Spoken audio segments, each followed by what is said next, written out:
Allez, bonjour à tous, j'espère que vous allez bien. Aujourd'hui, update de marché avec un peu de volatilité sur le Bitcoin. Je fais une update assez tard parce qu'on a Jérôme Powell qui a pris la parole. Je voulais pas la faire trop rapidement quand on a de la volatilité. Au final, il n'y a eu rien d'important et un marché qui, sur du très très court terme ici, qui latéralise. Donc voilà, on parlera bien sûr de BTC, Ether, quelques altcoins qu'on m'a demandé d'analyser. J'ai ING, Arbitrum et APT de mémoire. Donc voilà, vous pouvez me dire en commentaire dès maintenant les prochaines altcoins que vous voulez que j'analyse.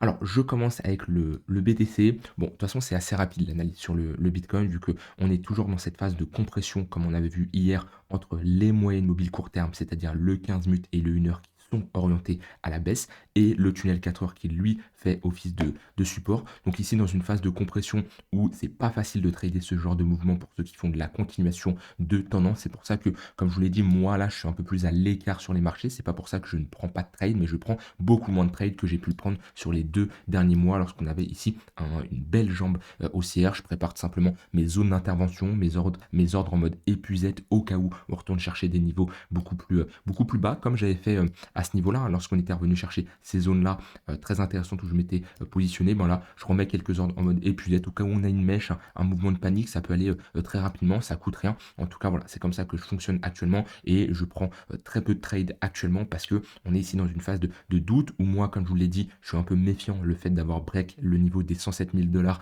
d'avoir réalisé cette pattern de top. Maintenant, c'est trop tôt pour parler d'inversion de notre dynamique long terme parce qu'on a un 4 heures qui est toujours haussier, un daily qui est toujours haussier et un 3 jours ici qui est toujours haussier. Donc voilà, sur du court moyen terme, il y a des signaux de dégradation, ça c'est un fait. Je préfère dans ce cas-là réduire mon exposition comme je vous l'ai fait, mais voilà, je peux pas vous dire ici, ça y est, c'est le bear market. De toute façon, attention à ceux qui vous disent c'est le bull market, c'est le bear market. Souvent, quand les gens vous parlent de bull market ou de bear market, c'est trop tard.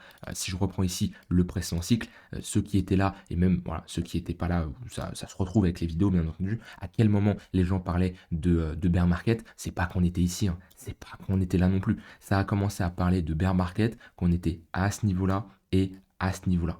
Donc, est-ce que tu commences à prendre tes profits ou à réduire ton exposition quand tout le monde te parle de bear market, c'est-à-dire après un moins 56%, voire après un moins 70%? Non, absolument pas. Tu prends tes profits bien avant. Donc là, si tu attends que les gens te parlent de bear market pour prendre tes profits, ça veut dire que tu vas attendre qu'on retourne chercher 71 000 dollars, voire 50 000 dollars. Donc non, c'est pas professionnel. C'est pas comme ça en tout cas qu'on doit fonctionner. Et c'est pareil, hein, à quel moment les gens parlaient de bull market, pour ceux qui étaient pareil ici, hop, je supprime ça avec le bottom qu'on a posé ici. À quel moment ça parlait de bull market? À ce niveau-là, personne parlait de bull market. À ce niveau-là, personne. Ici, ça commençait un peu, mais c'est vraiment là qu'on a eu cette forte impulsion haussière que ça a parlé de bull market. Et est-ce que c'est à ce moment-là que tu vas te positionner? Non, pareil, c'est toujours trop tard. Donc n'attends pas que tout le monde parle de bull market ou de bear market pour te positionner, sinon tu seras jamais sur les bons mouvements.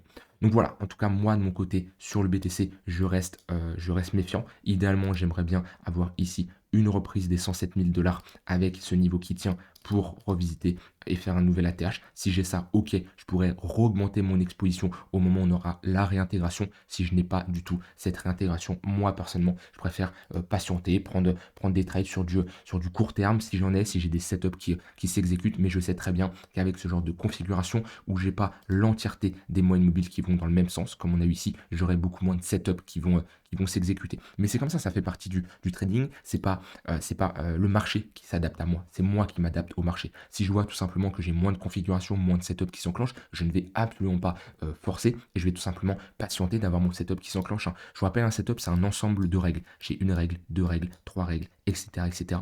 Tant que l'entièreté de ces règles ne sont pas validées, je ne rentre pas en position. Je ne vais pas commencer à faire une exception, à me dire ah oui, là cette fois-ci c'est différent, je peux supprimer ces deux-là et rentrer. Non, sinon ça modifie le setup, c'est totalement différent, c'est un nouveau setup que j'ai. Et tant que j'ai pas des stats, tant que je l'ai pas backtesté, eh ben je ne peux pas l'utiliser, tout simplement. Donc pour le moment, je patiente et comme je dis, j'ai beaucoup moins de trades en ce moment.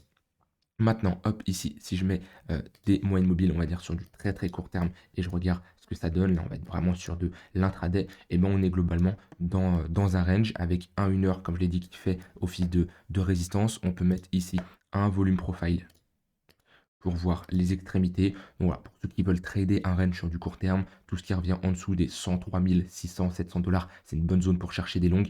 Et tout ce qui revient au-dessus des 105 000 dollars, c'est une bonne zone ici pour prendre des profits. Bon, après, c'est du trading de range. Maintenant, attention, la tendance de fond ici est baissière sur du court terme avec ces moyennes mobiles orientées à la baisse. Donc attention à ne pas anticiper la cassure comme beaucoup pourraient le faire. Voilà, pas grand-chose là-dessus sur le BTC. Vous pouvez profiter de ce genre de moments un peu plus calmes avec moins d'opportunités pour revoir vos stratégies de trading, voir votre stratégie de prise de profit, vos stratégies d'entrée, que ce soit sur du court, moyen, long terme, rebalancer votre portefeuille crypto, voir des altcoins, voilà, refaire du rebalancing, se concentrer sur d'autres cryptos, faire de l'analyse fondamentale, vous former. Il y a plein de choses comme ça à faire. On n'est pas obligé de trader en permanence et ça fait du bien des fois de prendre un peu de temps comme ça pour soi, pour se recentrer sur certaines choses et lorsqu'on aura un mouvement bien important, bah, d'être beaucoup plus aligné. Au niveau d'Ether, Ether globalement, tac, c'est similaire, toujours dans cette phase de latéralisation. On voit qu'on a toujours des mèches basses qu'on revient sous les 2480, 2500 dollars.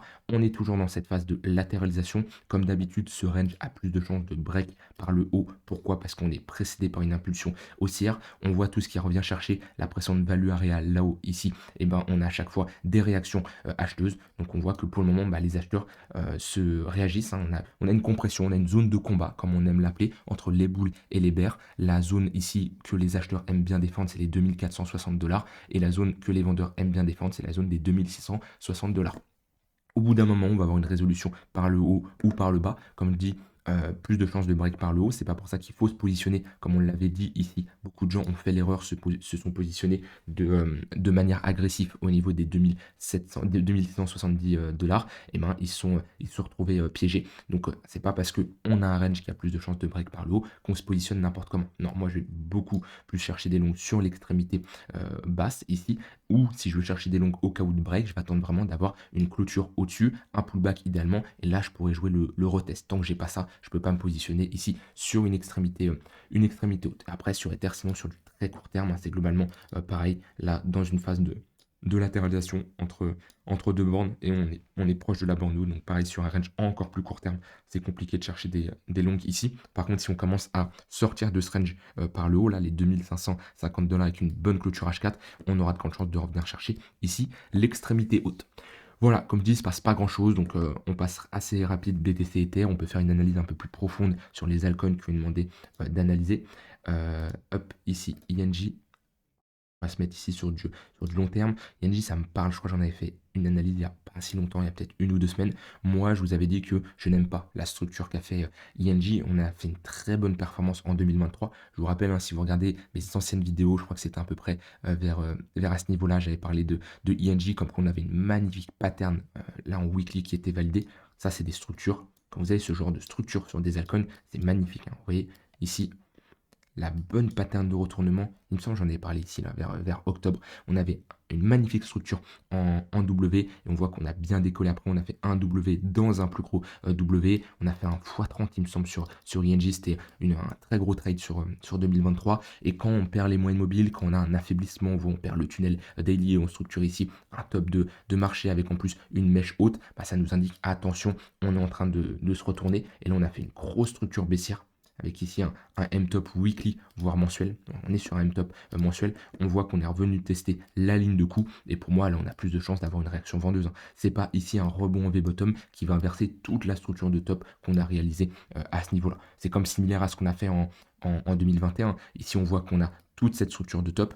Et ben, il a fallu ici également un long bottom pour inverser la dynamique. Donc compliqué de rentrer ici en position sur ING. Pour moi, le seul trade que je pourrais voir, c'est d'avoir ce genre de structure là, hop, et avoir la réintégration. Si on a ça, on peut globalement jouer la réintégration avec deux manières d'avoir notre stop loss, soit de manière agressive sous la réintégration, c'est-à-dire que si on réintègre à nouveau par le bas, autant sortir, soit de manière un peu moins agressive sous la structure et pour revisiter ici ces sommets-là. Alors, pas spécialement la TH, mais au moins ce sommet-là. Mais ça, c'est uniquement si on a une réintégration. Pour moi, c'est beaucoup trop tôt pour viser ce genre de trade. Moi, c'est hors de question de me positionner là-dessus. On a une charte qui est clairement baissière. On voit, hein, le tunnel daily fait office de résistance. Si je passe sur les unités de temps un peu plus courtes, on voit sûrement qu'on est dans une compression, c'est exactement ce que j'allais dire, entre les moyennes mobiles moyen terme, le tunnel H4 et le tunnel daily, parce que c'est vrai que là, en daily, on est dans une tendance qui est haussière. On le voit bien avec ici cette pattern de retournement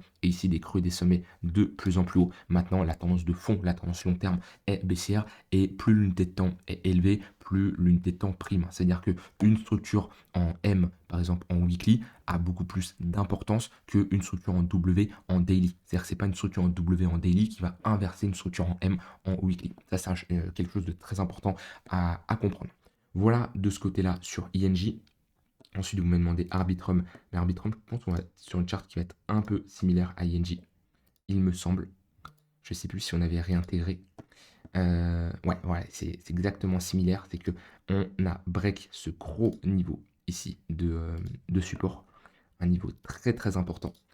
Et on le reflippe en résistance. Donc pareil, compliqué de se positionner ici. Idéalement, on aimerait avoir une réintégration parce que là, on est dans une trend qui est baissière. Si je prends les sommets majeurs, là, on a notre structure de top de marché et on fait toujours des sommets de plus en plus bas. Donc là, on fait all-time low sur all-time low. C'est compliqué d'avoir un niveau de support comme ça qu'on fait des ATL hein, parce qu'on n'a pas de point de repère. Donc c'est beaucoup plus compliqué à analyser que sur un BTC, un Ether qui a une charte vraiment bien développée. Donc pour moi, la meilleure chose ici à faire, pareil, c'est d'attendre une grosse pattern de retournement en weekly. Et là, le signal, il serait donné si on a une réintégration de ce niveau-là.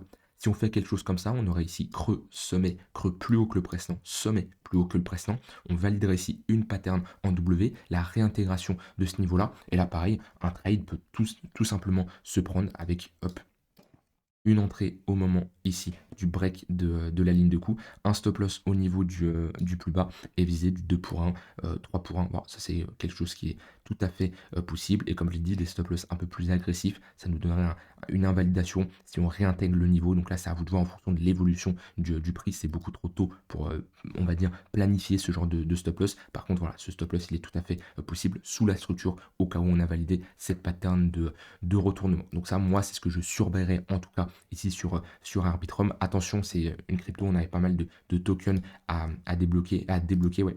Donc là, je regarde juste le MACD, on a une divergence haussière potentielle qui n'est pas validée. On le voit à ce niveau-là, on fait sur le prix un creux plus bas que le précédent, alors que sur le MACD, ici, on fait un creux plus haut que le précédent. Mais idéalement, on aimerait bien break ce niveau-là pour valider un gros W ici sur le MACD, ce qui nous donnerait un signal quand même assez bullish. Donc pour moi, il y a pas mal de charts comme ça qui peuvent être intéressantes, mais il faut patienter. Tant qu'on n'a pas break ces niveaux-là, tant qu'on n'a pas réintégré, pour moi c'est trop rapide de se positionner. Et dernière crypto, vous me demandez APT. Alors APT c'est pas mal. Comparé aux deux cryptos d'avant, eh ben, on n'a pas break son gros niveau de support. On a fait ici en plus une chasse au stop loss, c'est-à-dire on est venu racler tous les stops, on a enclenché tout le monde, on a eu ici une réaction acheteuse, c'est-à-dire qu'on a eu tout simplement l'absorption de toutes les personnes qui sont fait liquider juste en dessous, et on est sur une extrémité basse, on est sur un très très gros niveau de support. On peut voir ici un gros range hein, sur APT, une extrémité basse vers les 5 $, 4,8 $, une extrémité haute vers les 14-15 $. On peut mettre idéalement un volume profile, mais je pense qu'il va être biaisé au vu du développement du prix. Ouais, on a ici une extrémité haute du coup vers les 11 $. 11 $, on peut pousser ici vers les 14-15 $ selon moi. Mais globalement, en tout cas, actuellement, on se situe au niveau de l'extrémité basse. Idéalement, ça serait bien de valider une pattern de retournement. Si on valide cette pattern-là, on valide une inversion de notre dynamique, on aurait quelque chose de similaire à ce qu'on a fait ici. Vous voyez, la pattern de retournement, le pullback au niveau de la ligne de coup. Ensuite, on est parti, hein. On a fait au moins un x2. Donc voilà, pour moi, c'est un signal. En plus, on repasserait au-dessus du poke. Le poke, c'est le point of control, c'est là où il y a le plus de volume échangé. C'est-à-dire que c'est là où il y a autant d'acheteurs que de vendeurs. On ne peut pas savoir s'il y a plus d'acheteurs ou de vendeurs sur ce niveau, mais dans tous les cas, le volume profile, ça calcule que ce soit les acheteurs ou les vendeurs. Si on passe au-dessus de ce poke-là, on peut se dire qu'on a pas mal de vendeurs qui ont la tête sous l'eau et on peut les liquider par la suite. Donc pour moi, le signal, il est là. C'est le break du niveau des 6,3 $. Si on fait quelque chose comme ça, ouais, on aura un signal très intéressant ensuite pour reviser ici une extrémité haute vers les 11, voire les 15 $. Voilà sur les cryptos que vous me demandez d'analyser. Pas grand chose là-dessus à dire de plus. On va surtout surveiller le BTC qui pour moi est dans une phase qui est pas facile à trader. C'est pour ça que on le surveille, on attend des signaux un peu plus clairs. Je vous laisse avec ça, je vous souhaite une très bonne soirée et je vous dis à demain pour une prochaine vidéo. Bye bye.